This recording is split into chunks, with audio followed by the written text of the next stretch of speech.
Coucou les créatifs, j'espère que vous allez bien en cette nouvelle année. Du coup, nouvelle année dit carte de vœux. Voilà, c'était un petit peu une motivation pour moi de reprendre le dessin. D'ailleurs, on va parler un petit peu de ça parce que c'est vrai qu'il y a des périodes où l'envie n'est plus là, où la motivation n'est pas là et où l'inspiration s'est carrément fait la malle. Donc, on va parler un petit peu de tout ça, comment arriver quand même à se remotiver et puis à faire face à cette peur un peu, et puis à cette procrastination du dessin.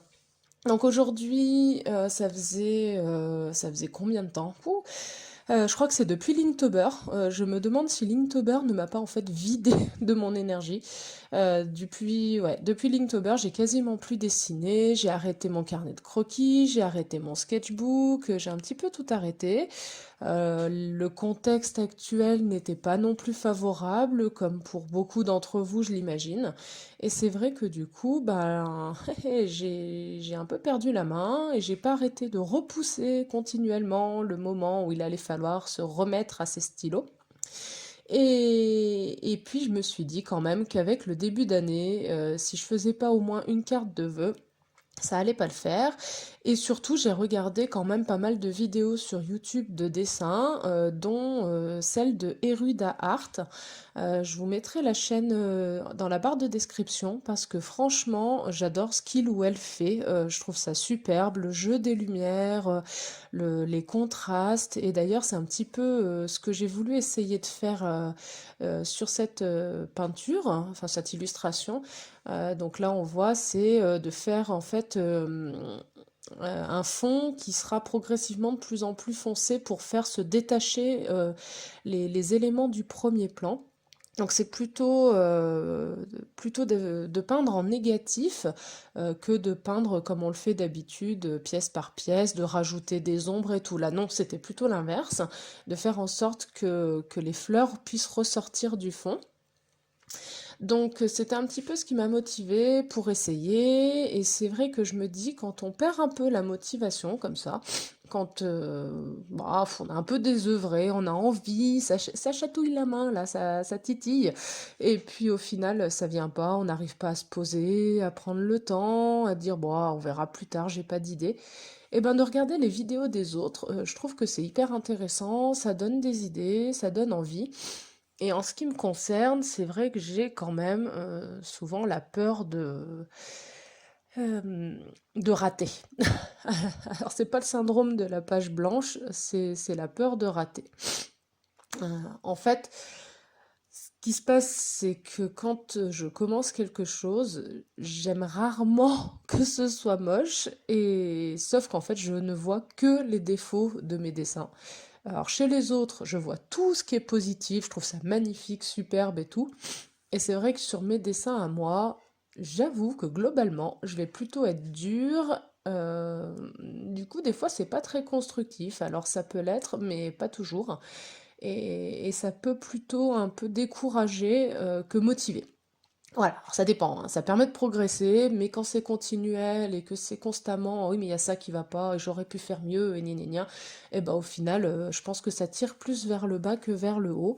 Donc il faut aussi savoir reconnaître ce qu'on a fait qui est bien, parce que des fois on fait des choses bien aussi, et puis du coup s'en servir. Donc se rendre compte qu'il y a des choses qui nous plaisent, qu'est-ce qui a amené à ces choses qui nous plaisent. Là, dans cette illustration, par exemple, ce que je vais au final aimer, c'est le fond, parce qu'en fait, je me suis un peu acharnée à passer plusieurs couches.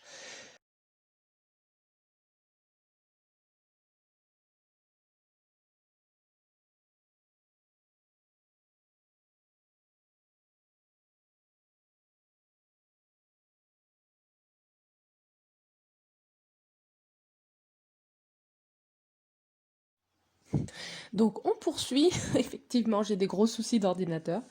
Donc là, vous avez vu un petit peu les mélanges que j'ai pu faire, et j'en reparlerai dans le matériel à la fin de la vidéo. J'ai utilisé un produit qui fait nacré en fait, donc ça va pas trop se voir à la caméra, mais c'est vrai qu'au final, ça fait comme s'il y avait, plein de paillettes partout sur toutes les fleurs et j'adore. Par contre, ça sent vraiment beaucoup le solvant, donc voilà, si vous êtes sensible un peu du nez ou des bronches, à mon avis, vaut mieux l'utiliser dans une pièce aérée. Au moment de la présentation du matériel, j'aurai peut-être pas trop le temps de tout vous détailler. Donc, juste pour précision, je ne sais pas si vous avez vu sur le papier quand j'ai mis l'aquarelle sur les bords du papier, notamment en haut à droite, on voit qu'il y a des nuances plus foncées. Et en fait, c'est vraiment pour moi un gros défaut de ce papier-là, c'est-à-dire que comme il est stocké dans un tiroir, en fait, il s'irrite sur les côtés et le papier devient un peu pas pelucheux, c'est pas visible à l'œil nu, mais je pense qu'il doit un peu se dédoubler à l'intérieur, enfin, c'est vraiment pas visible. Par contre, quand on met de l'eau, et ben, ça fait des grosses auréoles foncées, comme si effectivement les couches du papier se détachaient les unes des autres et j'aime pas trop. Donc, c'est vraiment un papier pour moi d'expérimentation, mais honnêtement, je le rachèterai pas pour faire des vrais tableaux à encadrer. Les petites paillettes, là, comme on voit, n'ont pas un effet couvrant, hein, c'est vraiment pour apporter un peu un jeu de texture et de lumière en plus. Et j'utilise de temps en temps, en tout cas là, ça se prêtait bien. Bonne année, fête, cotillon et compagnie, même si c'est particulier cette année. Mais enfin bon, bref, donc en tout cas, je me disais que les petites paillettes, ça mettrait un petit peu de joie.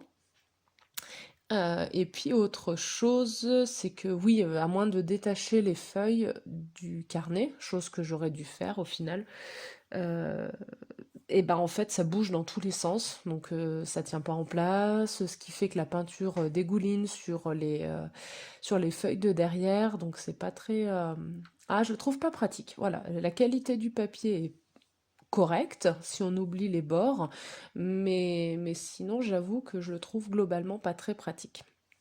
Voilà. Et puis sinon, il y a tout ce qui est l'aspect calligraphie dans ce dessin que je voulais essayer un petit peu de travailler en m'inspirant un peu de la calligraphie japonaise, des pressions de pinceau, que je ne maîtrise pas du tout. Ne faites pas retour arrière pour vérifier, je maîtrise pas. C'est juste voilà, des bribes de choses que j'ai vues et que j'essaye un peu d'appliquer. Voilà, je pense qu'un jour je m'y pencherai sérieusement. En plus, j'ai pas pris du coup une plume, donc c'est pas, voilà, le résultat n'est pas à la hauteur. Voilà donc l'intégralité du matériel que j'ai utilisé.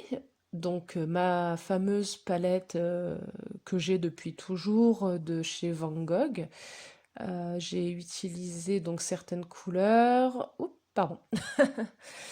Le jaune, la laque de Garance, l'outremer foncé et le blanc. Alors le jaune, c'est le jaune azo moyen, c'est pas le jaune citron, définitivement, je n'y arrive pas avec ce jaune citron.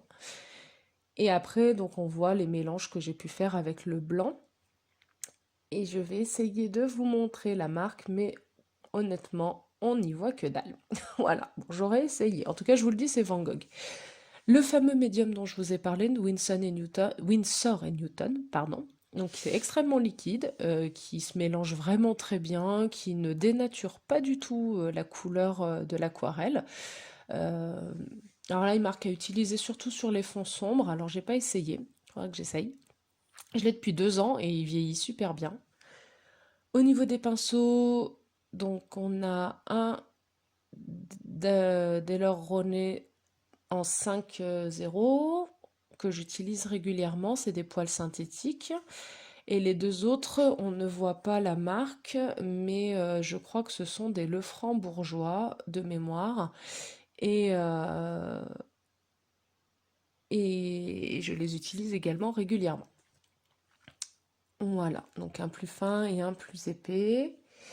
Ensuite, toujours les fameux Faber-Castell. Alors, je sais plus si je l'avais pas dit dans une vidéo, mais c'est... petit à petit, je les aime de moins en moins. Je trouve que la mine s'abîme extrêmement vite. Je sais pas. Faut vraiment que j'en essaye d'autres pour voir si c'est moi qui fais un mésusage de ces pauvres stylos et qui les maltraite, ou si c'est vraiment eux qui sont pas suffisamment solides. Parce que plus le temps passe et plus je me dis que c'est compliqué. Après, on a le stylo blanc. Alors celui-là, c'est mon chou-chou. C'est un hybride en pointe de 1 mm. Et en fait, ça fait un gel. Alors vous avez peut-être pu voir sur le dessin, qui est assez opaque, qui fait presque comme si on mettait des gouttes d'acrylique. Après, bien sûr, il y a une bille.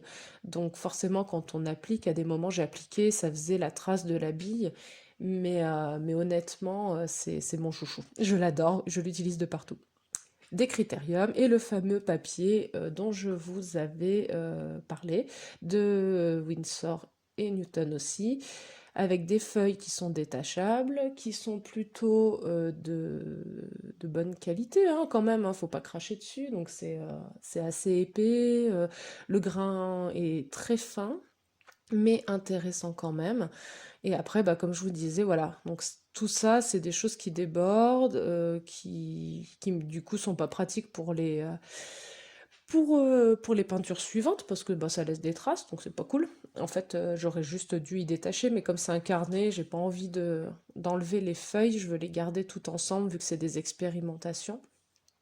Donc voilà. Et toujours mon vieux torchon tout pourri que j'ai récupéré et qui me sert pour tout, pour l'aquarelle, pour l'acrylique. Je pense qu'il est increvable ce truc, à mon avis, je vais le garder tout le temps. Il est jamais saturé. Voilà. Bon, bah écoutez, si vous avez des questions, n'hésitez pas, laissez-moi des commentaires de toute manière. Si vous avez aimé la petite vidéo, eh ben, n'hésitez pas à laisser un petit pouce bleu. Et si vous avez des souhaits pour cette année de type de vidéo, eh ben écoutez, pareil, n'hésitez pas à m'en faire part et j'écouterai vos conseils. Allez, bonne journée et puis bah quand même bonne année à tous. Bye!